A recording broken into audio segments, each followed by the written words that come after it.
بسم اللہ الرحمن الرحیم الرحمن علم القرآن۔ میری طرف سے سب دیکھنے اور سننے والوں کو سلام عرض ہو۔ اور آج میں آپ کو جو سورہ کاف میں قرآن پاک کا چابی لفظ کاف ہے، اس کا میں مطلب بیان کروں گا۔ سورت کا نام بھی کاف ہے اور یہ جو چابی لفظ ہے اس کو وہ بھی کاف ہے، تو اس کو میں بیان کروں گا۔ تو آپ یاد رکھیں کہ قرآن پاک کو اللہ پاک نے دو حصوں میں بیان کیا ہے۔ ایک حصہ تو یہ ہے کہ اللہ پاک نے نور اتارا ہے، فرقان اتارا ہے، ہدایت دی ہے انسانوں کو، اور دوسرے حصے میں اللہ پاک نے انسانوں کو ڈرایا ہے کہ قیامت سے ڈر جاؤ، آخرت کے عذاب سے ڈر جاؤ۔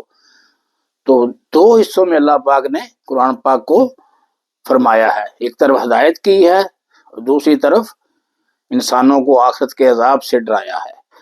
تو یہ جو ورڈ لفظ کاف ہے، لفظ کاف جو ہے اس کا مطلب ہے لفظ قول۔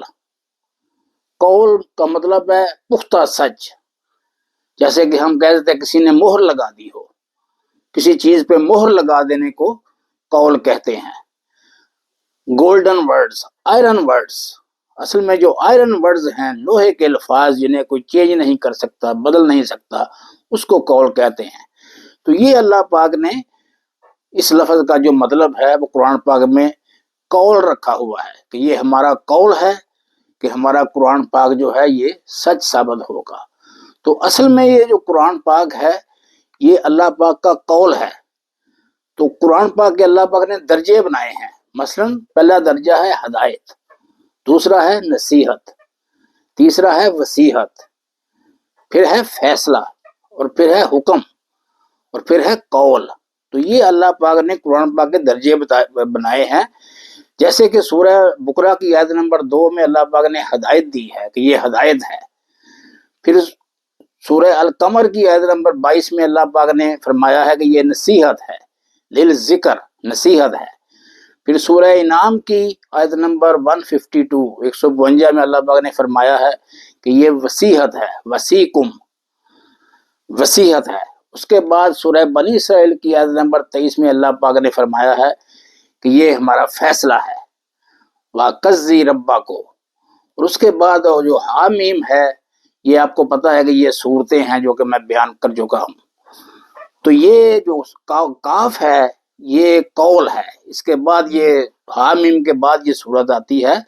تو یہ کاف جو لفظ ہے اس کا مطلب ہے قول۔ اسی لیے اللہ پاک نے فرمایا ہے سورہ الطارق کی آیت نمبر 13 میں، اِنَّهِ لَقَوْلٌ فَصْلٌ، کہ یہ ہمارا قول ہے، اس کا مطلب ہے یہ ہمارا قول ہے، یہ سچ ثابت ہوگا۔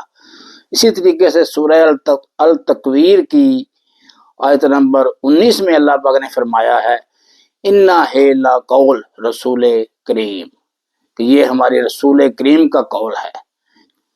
کیونکہ یہ جو صورت ہے یہاں پر مراد ہے رسول کریم سے حضرت جبرائیل علیہ السلام، کہ یہ ہمارے بھیجے ہوئے جو نبی، وہ جو ہمارا پیغام لاتے ہیں، وحی لاتے ہیں، ان کا قول ہے۔ تو ان کو اللہ تعالیٰ نے، ان کے بیان کو بھی اللہ تعالیٰ نے قول کہا ہے، کیونکہ وہ قرآن پاک لے کے آتے تھے۔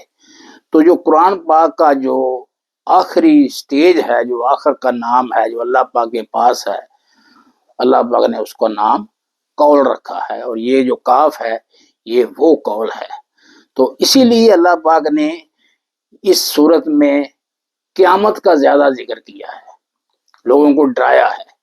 اور اللہ پاک نے اس صورت کو اصل جو نقطہ ہے وہ یہی ہے کہ قیامت آئے گی، مردے زندہ ہوں گے، ایسے ہی زندہ ہوں گے جیسے کہ ہم مردہ زمین کو زندہ کرتے ہیں۔ یہ سورہ آیت نمبر 9 سے لے کے 11 تک اسی سورہ کاف میں اللہ پاک نے فرمایا ہے کہ ہم مردوں کو ایسے ہی زندہ کریں گے جیسے ہم مردہ زمین کو زندہ کرتے ہیں اور رزق کو ہم اگاتے ہیں۔ تو ایسے ہی اللہ پاک نے فرمایا ہے کہ مجرم گنہگار مجرم اپنے انجام کو پہنچیں گے۔ تو یہ جو سارا مطلب ہے کہ یہ بیان ہے، اس کو اللہ پاک نے اس صورت میں قول کا نام دیا ہے۔ تو اصل میں قرآن پاک کا جو نام ہے وہی کاف ہے، قول، کاف کا مطلب ہے قول۔ تو یہ قرآن پاک جو ہے اس کا نام ہی قول ہے۔ تو لفظ